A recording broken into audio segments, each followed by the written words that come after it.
The desert sun beat down mercilessly on the small military convoy as it rolled through the dusty roads of northern Afghanistan. Sarah Martinez sat in the back of the armored vehicle, her medical kit secured between her boots. She had been a combat medic for 3 years now, but the knot in her stomach never went away before a mission. Today felt different somehow. The air was thick with tension, and even the usually chatty soldiers around her were quiet. Sarah was 27 years old. Originally from a small town in Texas, she had joined the army to pay for medical school, but somewhere along the way, she found purpose in saving lives on the battlefield. Her hands were steady, her mind sharp, and her fellow soldiers trusted her completely. She had pulled more than a dozen men from the edge of death, earning her a reputation as someone who never gave up on a patient. The convoy was headed to a remote village where intelligence suggested a high-value target was hiding. The SEALs were leading the operation, and Sarah was there to provide medical support. She glanced at the men around her. Their faces were painted, their weapons ready. These were some of the most elite warriors in the world, yet they still needed her. Everyone bleeds the same, she reminded herself. The radio crackled to life. The lead vehicle reported movement ahead. Sarah felt her heart rate increase. She checked her supplies one more time, running through mental checklists. Tourniquets, hemostatic gauze, chest seals, airways. Everything was in its place. She took a deep breath and whispered a quick prayer, something her grandmother had taught her years ago. The explosion came without warning. One moment the world was normal, and the next Sarah was flying through the air. The deafening blast seemed to tear reality apart. She hit the ground hard, tumbling across rocks and sand. Pain exploded through her body. Her ears rang so loudly she couldn't hear anything else. Dust and smoke filled the air, choking her as she tried to breathe. When Sarah opened her eyes, the world was sideways and blurry. She tasted blood in her mouth and felt wetness on her face. Her left leg screamed with pain. She tried to move and gasped as sharp agony shot through her ribs. Something was very wrong. Through the haze, she could see the burning wreckage of the vehicle she had been in. Bodies lay scattered around her, some moving, some terribly still. The ringing in her ears began to fade, replaced by the sound of gunfire. Lots of gunfire. The ambush had been perfectly planned. The enemy had hit them with an IED, and now they were attacking from multiple positions. Sarah could see muzzle flashes from the buildings ahead. She tried to call out, but could only manage a weak croak. Her throat was raw from the dust and smoke. Training kicked in despite the pain. Sarah assessed her own injuries first. Her leg was broken. She was certain of that. Blood soaked through her uniform from multiple shrapnel wounds. Her left arm hung uselessly at her side. Broken collarbone. She diagnosed through the fog of pain. She could feel at least 3 broken ribs, and breathing was difficult. But she was alive, and that meant she had work to do. She dragged herself toward the nearest soldier, using her good arm and her uninjured leg. Every movement was agony, but she had been trained to push through pain. The soldier was unconscious, bleeding from a head wound. Sarah's hands moved automatically, assessing and treating. She applied pressure to the worst bleeds, her medical training overriding the screaming pain in her own body. The firefight intensified. She could hear the SEALs returning fire, their disciplined bursts answering the chaotic spray of AK-47s, but they were pinned down, caught in a kill box. The enemy had chosen their ambush site well. Sarah worked on another casualty, then another, crawling from soldier to soldier. Her vision swam, and she felt dizzy from blood loss, but she refused to stop. A bullet kicked up sand inches from her head. Sarah flattened herself against the ground, her heart pounding. She realized with cold clarity that she was completely exposed. There was no cover between her and the enemy positions. She was bleeding, broken, and alone in the middle of the kill zone. The SEALs had taken defensive positions behind the wrecked vehicles, but she was too far away to reach them. Another soldier lay a few feet away. Sarah recognized him as Petty Officer Jackson, one of the team leaders. She crawled to him, her broken leg dragging behind her, leaving a trail of blood in the sand. Jackson was conscious, but badly wounded. A round had caught him in the chest, and despite his body armor, he was struggling to breathe. Tension pneumothorax, Sarah recognized immediately. His lung had collapsed. With shaking hands, Sarah pulled out a needle from her kit. She had to decompress his chest, or he would die within minutes. The enemy fire was relentless now, bullets zipping overhead. She focused on Jackson's chest, finding the right spot between his ribs. She pushed the needle in, and air hissed out. Jackson gasped, and his color immediately improved. He looked at her with grateful eyes. Sarah slumped beside him, exhausted. Her own breathing was becoming more labored. She knew she was going into shock. The world started to fade at the edges. She fought to stay conscious, but the darkness was pulling at her. In the distance, she could hear someone screaming for a medic. The irony wasn't lost on her. She was the medic, and she was dying in the sand. The last thing she remembered before passing out was the sound of helicopter rotors. Evac was coming, but would they make it in time? Her vision narrowed to a tunnel, then went black. The pain finally, mercifully, faded away. Sarah Martinez had done her job. She had saved 3 lives before her own body gave out. Now she could only hope someone would save hers. But this was not the end of Sarah's story. In fact, her most incredible moment was yet to come.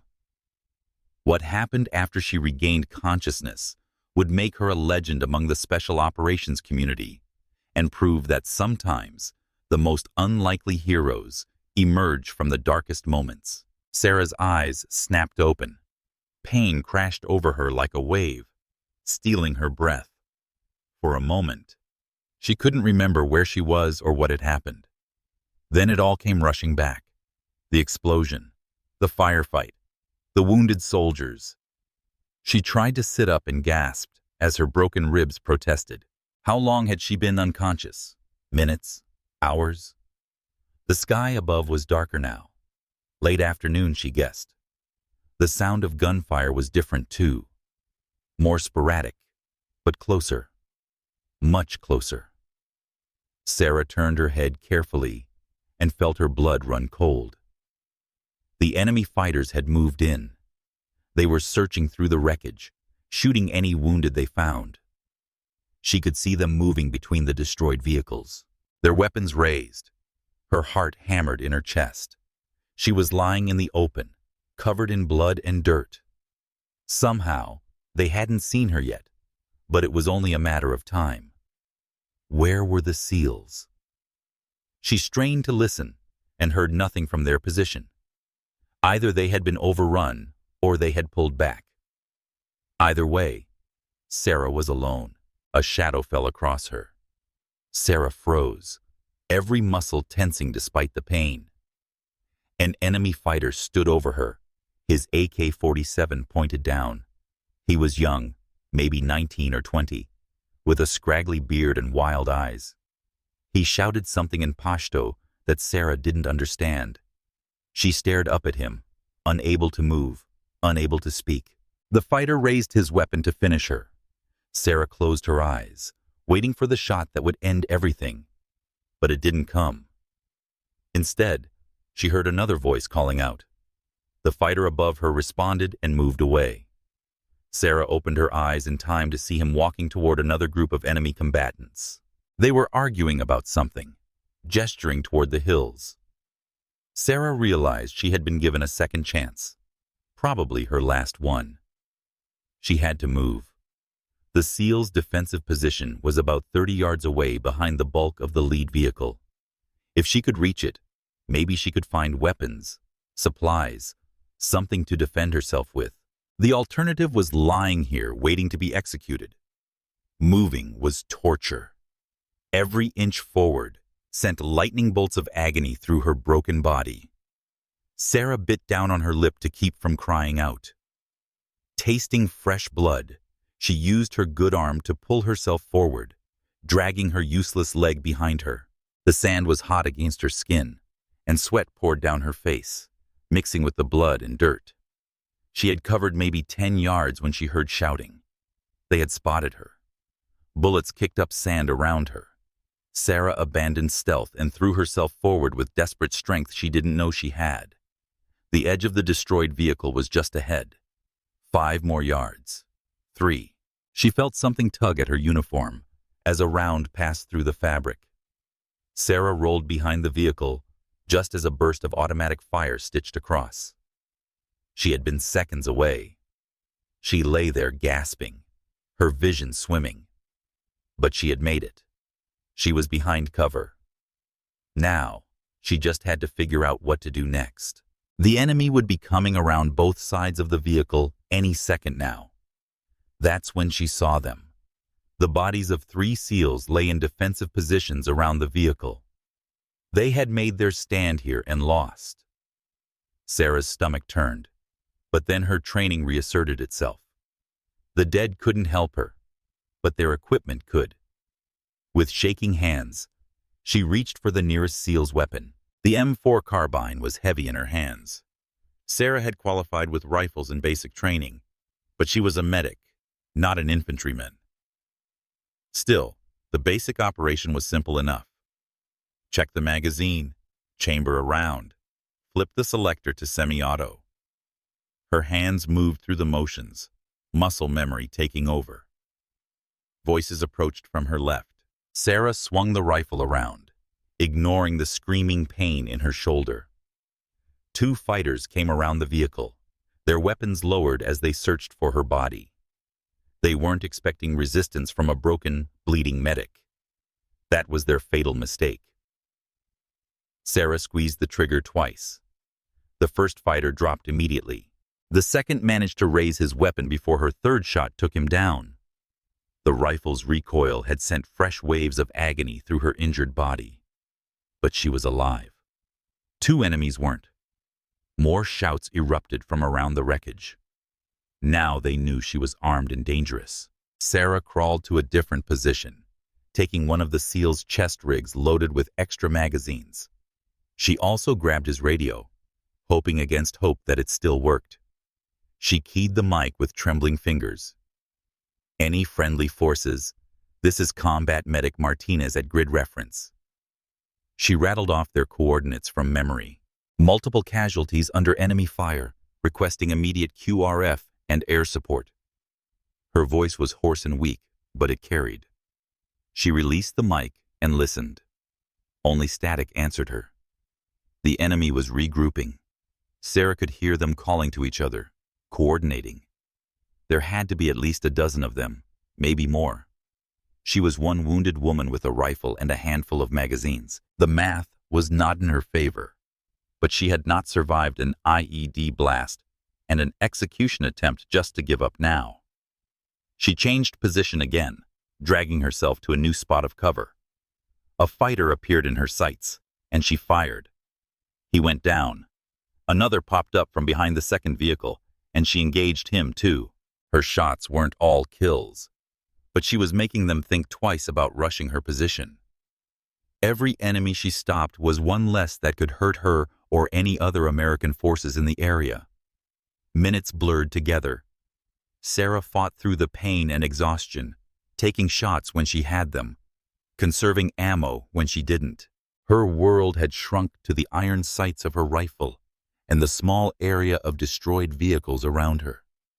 She lost track of how many magazines she went through. Her hands were slick with her own blood, making it hard to grip the weapon. Then she heard it, the beautiful, thunderous sound of helicopter rotors. Sarah looked up and saw 2 Apache gunships coming in low and fast. She grabbed the radio again. Air support. This is the survivor at the ambush site. Danger close. Enemy all around my position. She marked her location with an infrared strobe from one of the SEAL's kits. The Apaches opened up.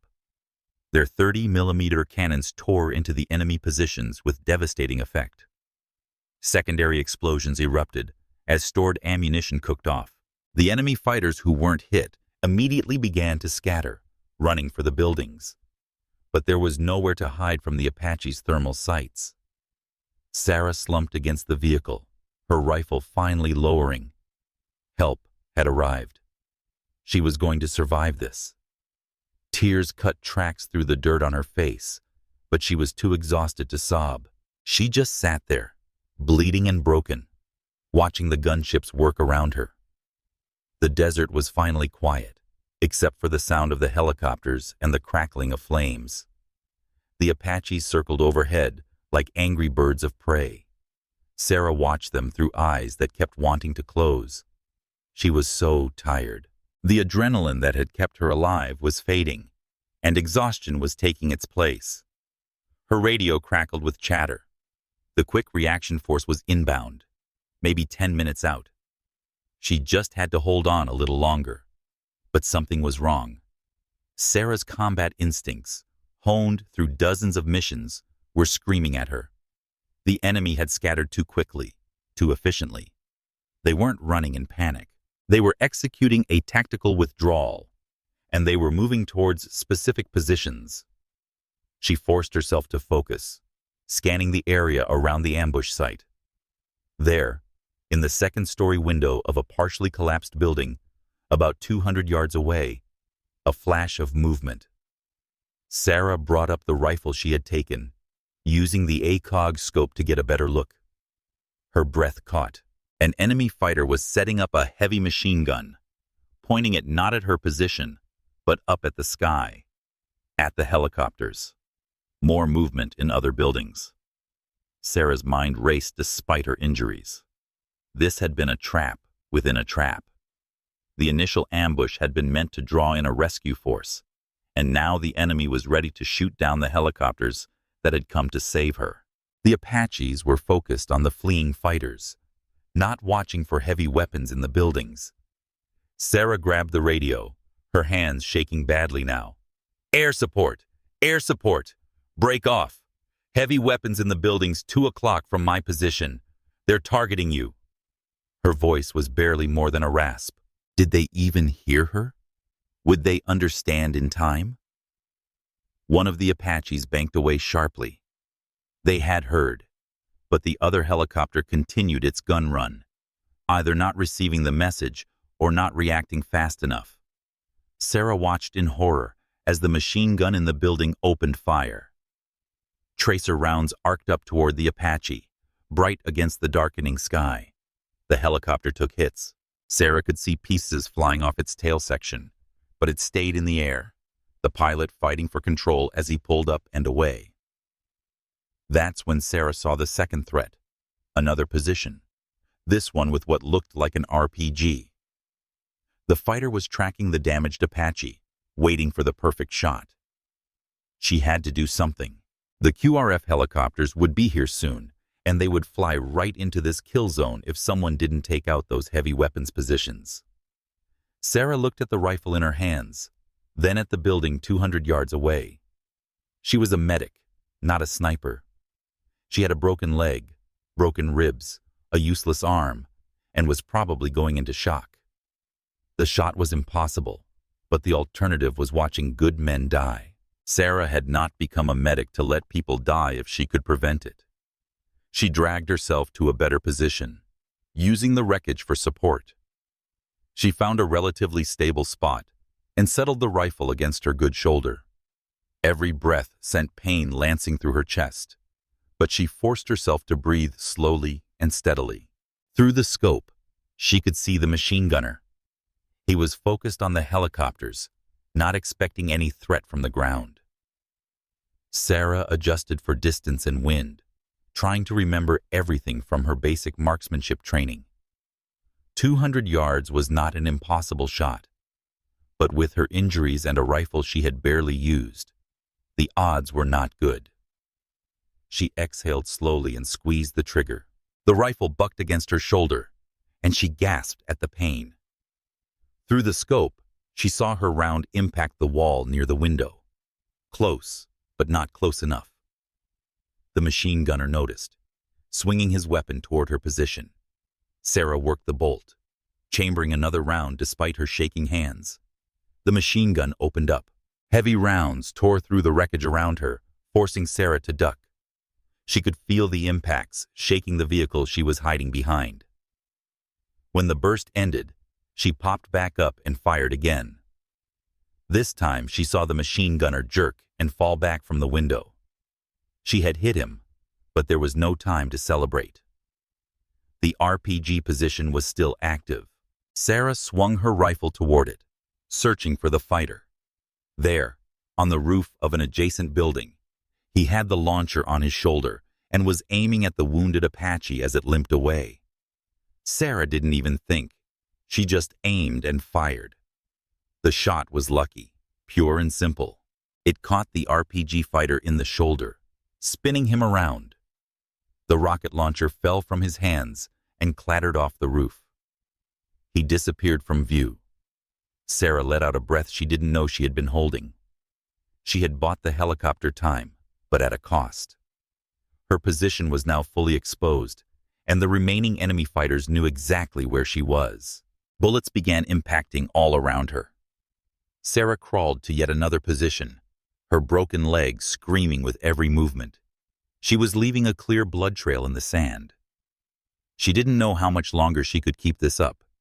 Her vision was getting blurry again, and she felt cold despite the desert heat, classic signs of serious blood loss. The radio crackled. "Ground unit, this is Pale Horse 52. We have your position marked. QRF is 2 minutes out. Can you mark enemy positions?" It was one of the Apache pilots. Sarah keyed her mic. "Multiple positions in buildings north of my location. At least 2 heavy weapons. Unknown number of small arms. I'm combat ineffective. Multiple casualties." She slumped against the wreckage, the rifle across her lap. 2 minutes. She just had to survive 2 more minutes. But the enemy was pressing closer now, emboldened by her silence. They knew she was wounded, knew she was alone. They were moving in for the kill, and this time there would be no reprieve. Sarah checked her ammunition. 1 magazine left, maybe 20 rounds against at least a dozen enemy fighters. She did the math and didn't like the answer, but she had made her peace with death once already today. If this was where her story ended, at least she would go down fighting. At least she had saved the helicopters and the men aboard them. A fighter appeared from behind a rock outcropping, much closer than she expected. Sarah fired twice, and he went down. Another came from a different direction, and she engaged him too. They were surrounding her, using fire and movement tactics. Professional soldiers, not the untrained militants she had expected. This had been planned by someone who knew what they were doing. Her rifle clicked empty. Sarah dropped the magazine and reached for the last one. Her hands were so numb from blood loss that she fumbled it. The magazine fell into the sand. She scrabbled for it desperately, her fingers not working properly. Found it, slammed it home, charged the rifle. All of this took maybe 5 seconds, but it felt like an eternity. 2 more fighters rushed her position. Sarah fired from the hip, not even aiming properly. One went down, the other dove for cover. She worked the bolt again, but her hand slipped on the blood-slick metal. The fighter who had taken cover popped back up, his AK pointing right at her. Sarah stared at him across 20 feet of empty space. She tried to raise her rifle, but her body wasn't responding anymore. Then the air erupted with the sound of rotors and machine gun fire. The QRF had arrived. 2 Blackhawks came in low and fast, their door gunners laying down, suppressing fire. The enemy fighter who had been about to shoot Sarah was cut down in a hail of bullets. All around the ambush site, the remaining enemy fighters were either dying or running. The Blackhawks touched down in a storm of dust and noise. Sarah watched through a haze as figures in combat gear poured out. Rangers, she recognized from their patches. The cavalry had finally arrived. She tried to call out to them, but no sound came from her throat. Her body had finally reached its limit. Strong hands grabbed her shoulders. A face appeared in her blurred vision. A medic, she could tell from his gear. He was shouting something, but Sarah couldn't make out the words. Her hearing seemed to be fading. Everything sounded distant and muffled. She felt hands examining her, checking wounds, starting IVs. The professional part of her brain approved of their technique, even as consciousness began to slip away again. Someone was talking on a radio. She caught fragments of words. Multiple GSWs, compound fracture, left femur, possible internal bleeding. Need immediate dust-off to Bagram. GSWs meant gunshot wounds. When had she been shot? Sarah tried to remember, but her thoughts were like smoke, impossible to grasp. Pain brought her back. They were moving her onto a stretcher, and every jostle sent fire through her broken body. She tried to tell them to be careful with her leg, but the words came out as a weak moan. The medic's face appeared above her again. He looked young, maybe 22 or 23. "Stay with me, Doc," he was saying. "We're getting you out of here. Just stay with me, Doc." He knew she was a medic. That meant something, though Sarah couldn't quite remember what. She tried to focus on his face, using it as an anchor to consciousness. He had kind eyes, she noticed. The thought seemed important for some reason. They were carrying her toward one of the Blackhawks. Above her, the sky was beautiful. Stars were starting to appear in the twilight. Sarah had always loved the desert night sky. It reminded her of home, of camping trips with her father when she was little. He would point out constellations and tell her stories. What would he think if he could see her now? The helicopter's interior was bright after the darkening desert. Sarah was loaded aboard, and the medics went to work in earnest. She felt pressure on her leg and screamed, the sound finally breaking free from her throat. I know," the young medic said. "I'm sorry." Splinting the fracture. Almost done. Another medic was cutting away her uniform, exposing wounds Sarah didn't even know she had. She counted at least 6 distinct injuries as they worked. Shrapnel from the IED, bullets that had found flesh instead of armor, lacerations from being thrown through the air.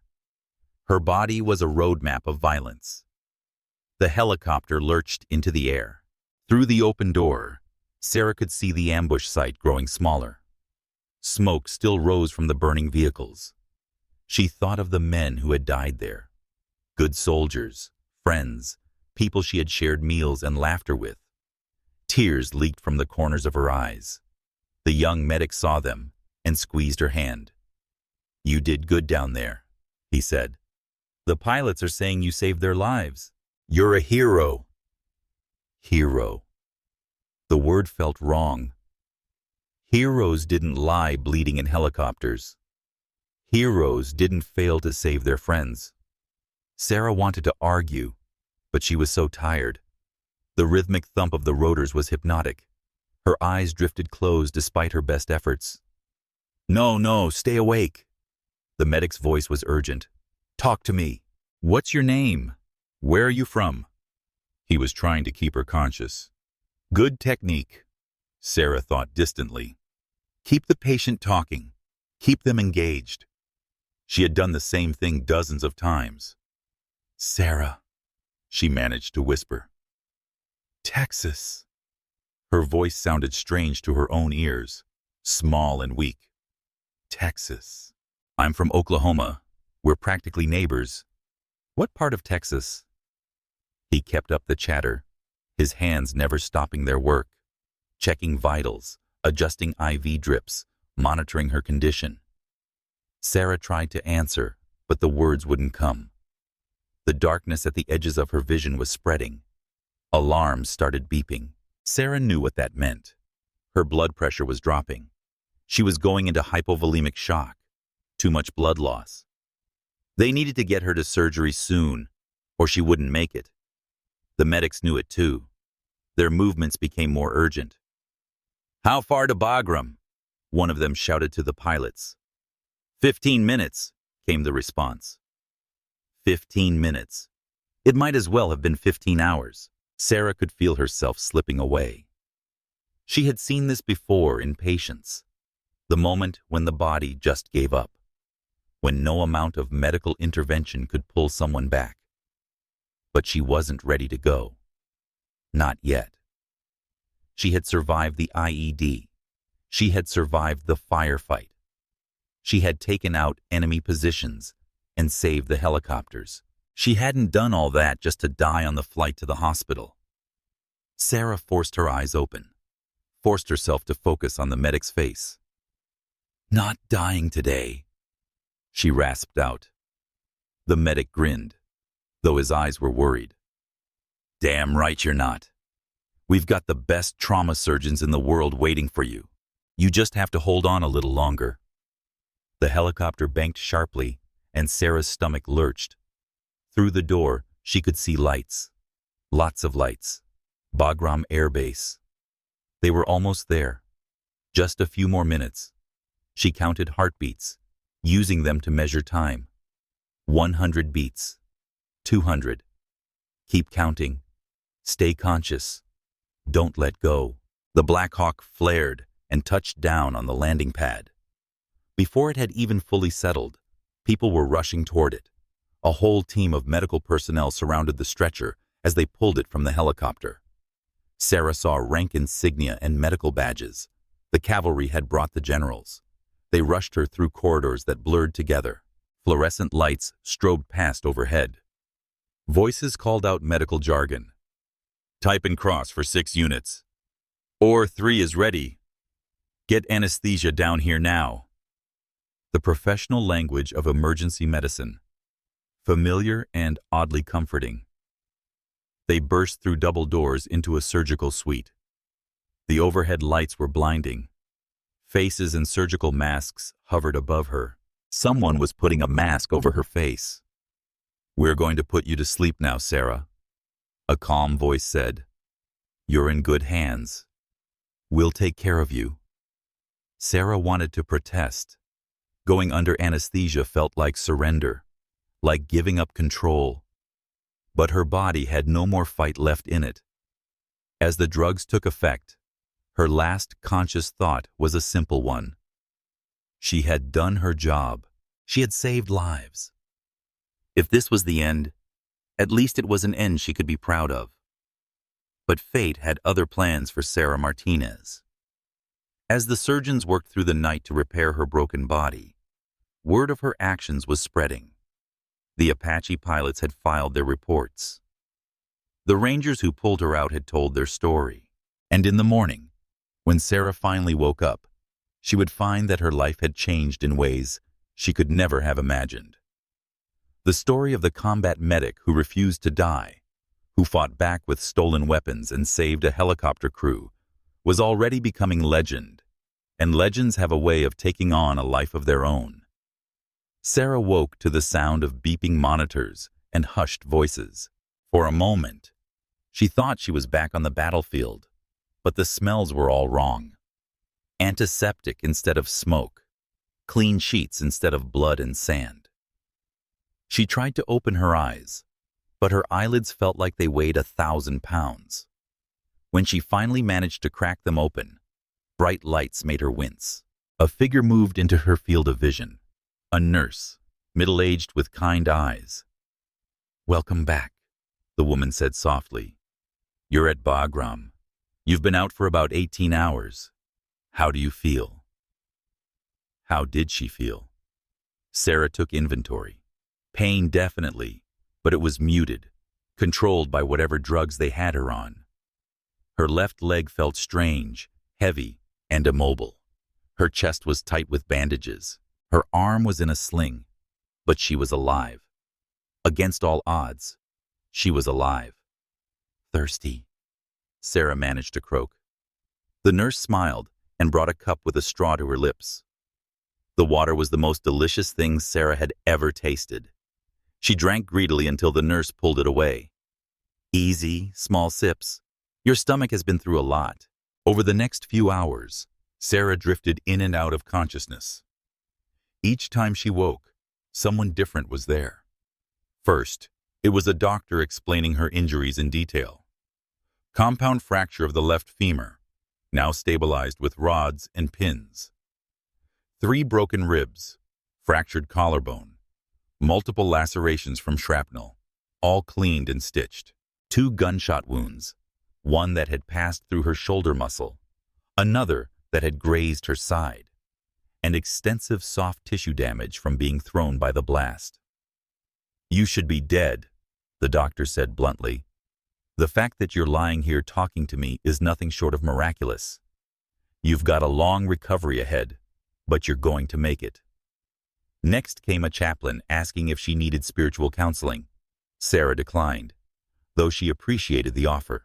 Then a psychiatrist gently probing about her mental state.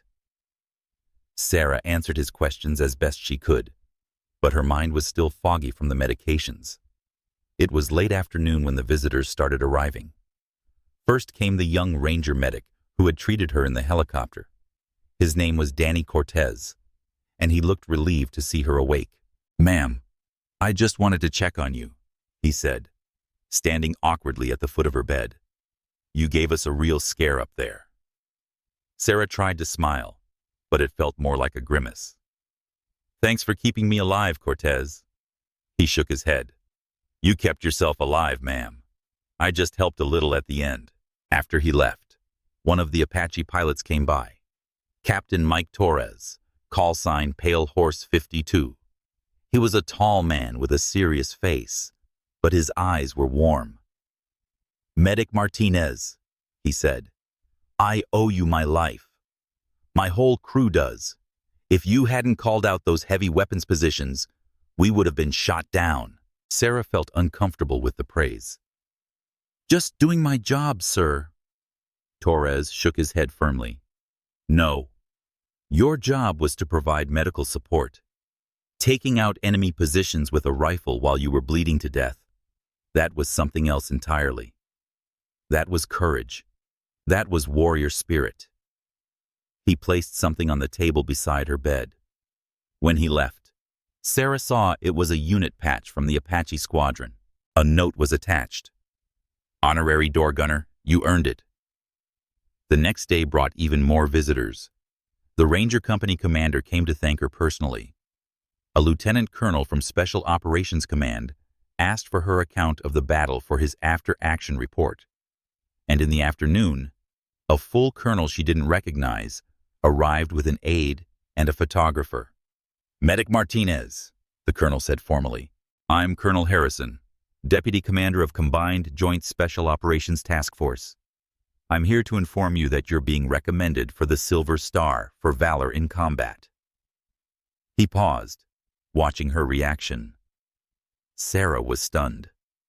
The Silver Star. That was the 3rd highest military decoration for valor, behind only the Medal of Honor and the Distinguished Service Cross. "Sir, I don't understand. I was just trying to stay alive." Colonel Harrison smiled slightly. "You did more than that. According to the reports I've received, you treated wounded soldiers while under fire, and despite your own severe injuries, you then fought off enemy combatants, eliminated multiple hostiles, and identified heavy weapons positions that would have shot down 2 helicopters. You single-handedly prevented additional casualties and enabled the Quick Reaction Force to complete their mission. That's the definition of valor." The photographer took several pictures as the colonel presented her with a certificate. Sarah felt surreal, like this was happening to someone else. She was just a medic from Texas. She wasn't a hero. Heroes were people like the SEALs, who had died defending their position, or the pilots who flew into danger to save others. But as more people came to visit over the following days, Sarah began to understand that she had become something larger than herself. She had become a symbol. In a war where victories were hard to define and good news was rare, her story had given people something to believe in. a medic who refused to quit, who fought back against impossible odds, who saved lives even while dying herself. The story had spread beyond just military channels. A reporter embedded with one of the Ranger units had heard about the battle and filed a story. Within days, Sarah's name was in newspapers back home. Her parents called, crying with relief and pride. Her hometown was planning a parade for when she returned. Strangers were sending letters and care packages to the hospital. Sarah didn't know how to process any of it. She had just been doing her job. When the IED hit, she had responded the way she was trained. When the enemy attacked, she had fought back because the alternative was death. When she saw the helicopters in danger, she had acted because that's what you did. You helped people. You saved lives. That's why she had become a medic in the first place. One visitor stood out from all the rest. He arrived a week after she woke up, when she was finally off the strongest pain medications and could think clearly. He was a Navy SEAL, a Master Chief with more ribbons on his chest than Sarah could count. He introduced himself as Master Chief Daniels, and he had served with the SEALs who died in the ambush. "I wanted to meet the medic who tried to save my boys," he said simply. Sarah felt tears prick her eyes. This was the conversation she had been dreading. "I'm sorry," she whispered. "I tried. I treated everyone I could reach, but there were so many, and I was hurt, and I couldn't." The Master Chief held up a hand. "Stop. You have nothing to apologize for. I read the report. You treated 3 critically wounded men before you even addressed your own injuries. You stabilized them enough that 2 of them survived. Without you, we would have lost everybody. 2 survived. Sarah hadn't known. In all the chaos and aftermath, no one had told her. "Who?" she asked. "Petty Officer Jackson and Petty Officer Kumar. Jackson is the one you needle decompressed. The doc said you saved his life. Kumar had a severed artery that you clamped. They're both at Landstuhl now, recovering." The Master Chief's voice was thick with emotion. "You brought my boys home. I will never forget that." After he left, Sarah cried for the first time since waking up. She cried for the men who died. She cried for the ones who lived. She cried for herself, for the trauma and pain and fear, and she cried because she finally understood that what she had done mattered, that her actions in that desert hellscape had made a difference. The road ahead would be long, months of physical therapy, psychological counseling to deal with the trauma, the question of whether she could ever return to duty with her injuries. But Sarah was a fighter. She had proven that. And if she could survive what she had been through, she could survive anything. 6 months later, Sarah stood in formation at Fort Bragg, North Carolina. Her left leg still ached, especially when the weather changed, but she could walk without crutches now. The doctors had said it was remarkable progress. Sarah knew it was stubbornness more than anything else. She had refused to let her injuries define her. The parade ground was full of soldiers, families, and dignitaries. Media cameras lined the edges, their lenses pointed at the small stage where a podium had been set up. Sarah felt uncomfortable with all the attention. She had never wanted to be in the spotlight. But this day wasn't about what she wanted. It was about something bigger. General Morrison, the commanding general of Army Special Operations Command, stood at the podium. His voice carried across the parade ground. "Today, we honor extraordinary courage in the face of overwhelming odds. We honor a soldier who embodied the finest traditions of military service. When wounded and facing certain death, she chose to fight. When she could have saved only herself, she chose to save others." Sarah's parents sat in the front row, her mother crying quietly into a tissue. Her father sat straight and proud, wearing his old Army uniform from Vietnam. Next to them were Petty Officer Jackson and Petty Officer Kumar, the 2 SEALs she had saved. They had flown in specifically for today's ceremony. Jackson caught her eye and gave her a small nod. Kumar smiled. Behind them sat the families of the men who didn't make it home. Master Chief Daniels was there with several other SEALs representing their fallen brothers. It was for them that Sarah had agreed to this ceremony. They needed to see that their loved one's sacrifice hadn't been in vain, that someone had fought to save them, that someone remembered. "Sergeant Sarah Martinez, front and center," the general called. Sarah marched forward, her stride still slightly uneven, but determined. She came to attention in front of the general, saluting crisply. He returned the salute, then picked up a blue box from the table beside him. "For conspicuous gallantry and intrepidity in action against an enemy of the United States," he read from a citation. On the date specified, Sergeant Martinez distinguished herself by exceptionally valorous actions while serving as a combat medic attached to a Special Operations Task Force in Afghanistan. When her convoy was ambushed by a numerically superior enemy force and struck by an improvised explosive device, Sergeant Martinez sustained severe wounds, including multiple fractures, shrapnel injuries, and gunshot wounds. The general's voice carried clearly in the silence.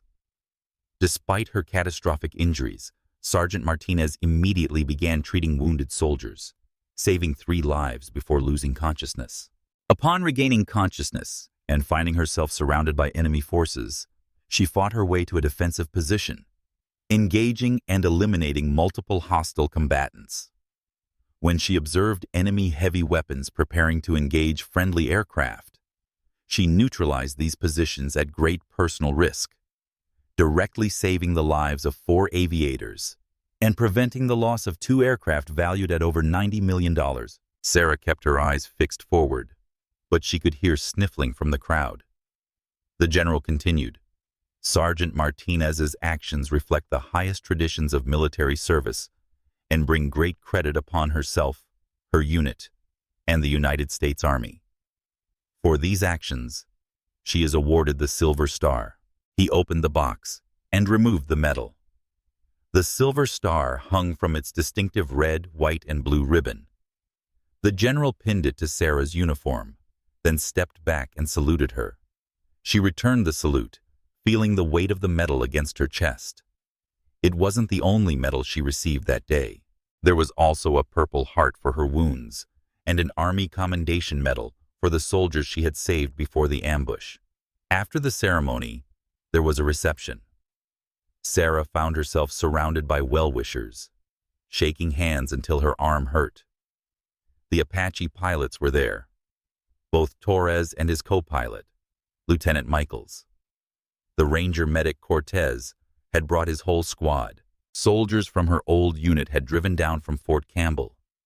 It was overwhelming, but the most important moment came when Jackson and Kumar approached her. Jackson still walked with a slight limp from his chest wound. Kumar's arm was still in a sling, though he was expected to make a full recovery. They stood before her, 2 elite warriors who had faced death and survived. "We wanted to give you something," Jackson said. He handed her a small wooden box. Inside was a SEAL trident, the distinctive warfare insignia worn by Navy SEALs. "This belonged to one of the men who didn't make it. His family wanted you to have it. They said you earned it out there." Sarah's vision blurred with tears. "I can't accept this. I'm not a SEAL." Kumar shook his head. "You fought like one. You bled like one. You saved your teammates like one. As far as we're concerned, you're one of us." He placed his hand on her shoulder. "You're part of the Brotherhood now. Always." The months that followed were a mixture of physical therapy, counseling, and learning to adjust to her new reality. Sarah's injuries meant she could no longer serve as a combat medic. Her leg, while functional, couldn't handle the demands of carrying a full combat load over rough terrain. It was a devastating blow. Being a medic had been her identity, her purpose. But the Army found other ways for her to serve. She was assigned to the Special Operations Medical Training Center at Fort Bragg, teaching the next generation of special operations medics. At first, she worried she wouldn't be good at it. Teaching was different from doing, but she discovered that her experience made her uniquely qualified. She didn't just teach procedures. She taught survival. She taught the mindset needed to keep fighting when everything went wrong. Her students hung on every word. They knew her story. Some of them had been inspired to become medics because of it. Sarah found purpose again, passing on the lessons she had learned in the worst way possible. She taught them that being a medic wasn't just about medical knowledge. It was about courage. It was about refusing to quit, even when your body was broken and your mind was screaming at you to give up. Sarah also began speaking to other wounded veterans. She understood what they were going through in a way that few others could. The phantom pains, the nightmares, the struggle to find purpose when your military career was cut short. She helped them see that their service didn't end with their injuries, that they still had value, still had things to contribute. 2 years after the ambush, Sarah was invited to speak at the graduation of a SEAL medic class. Standing before these elite warriors, she shared her story. Not the sanitized version that had appeared in newspapers, but the real story. The fear, the pain, the moments when she wanted to give up, and how she had found the strength to keep going. "I'm not special," she told them. "I'm not some kind of superhero. I was just a regular person in an impossible situation who made the choice to fight. And that's what I want you to understand. You all have that same strength inside you. When the worst happens, when everything goes wrong, you'll find reserves you didn't know you had. The question isn't whether you're strong enough. The question is whether you'll choose to use that strength." After her speech, a young medic approached her. He was fresh-faced, probably 20 years old, about to deploy for the first time. "Ma'am, I'm scared," he admitted. "What if I freeze up? What if I can't do the job when it matters?" Sarah looked at this young man and saw herself at his age, full of doubt and fear, but trying to hide it. "Being scared is normal," she told him. "I was scared too. Still am sometimes. But here's what I learned out there. Your training will kick in. Your love for your teammates will give you strength. And when you're at your lowest point, when you think you can't go on, you'll find something inside yourself that pulls you through. Trust your training. Trust yourself." The young medic nodded, his eyes serious. He thanked her and walked away. Sarah watched him go and said a silent prayer. She prayed he would never face what she had faced. But if he did, she prayed he would find the same strength she had found. Life moved on. Sarah eventually left active duty, but remained involved with veteran organizations. She advocated for better medical care for wounded soldiers. She raised money for families of fallen service members. She spoke at schools about service and sacrifice. The girl from small-town Texas who had joined the Army to pay for college had become a voice for those who could no longer speak for themselves. On the anniversary of the ambush, Sarah always made time for quiet reflection. She would visit the memorial at Fort Bragg that listed the names of the fallen. She would read each name, remembering the men who didn't come home. They were the real heroes, she believed. She had survived. They had given everything. But she also allowed herself to acknowledge what she had done. She had fought. She had saved lives. She had refused to give up even when giving up would have been easier. That meant something. It had to mean something. Standing there by the memorial, Sarah would touch her silver star, which she wore on special occasions. The metal was heavy, but it was a weight she had learned to carry. It represented more than her actions on one terrible day. It represented every medic who had ever rushed into danger to save a life. Every soldier who had ever stood their ground against impossible odds. Every person who had ever found courage when they thought they had none left. Sarah Martinez had been bloodied and broken. She had faced death and defied it. In the blistering Afghan desert, Sarah Martinez, broken bleeding, and alone, taught us the rawest truth about being human. Courage is not the absence of fear or pain, but the refusal to let them write your ending.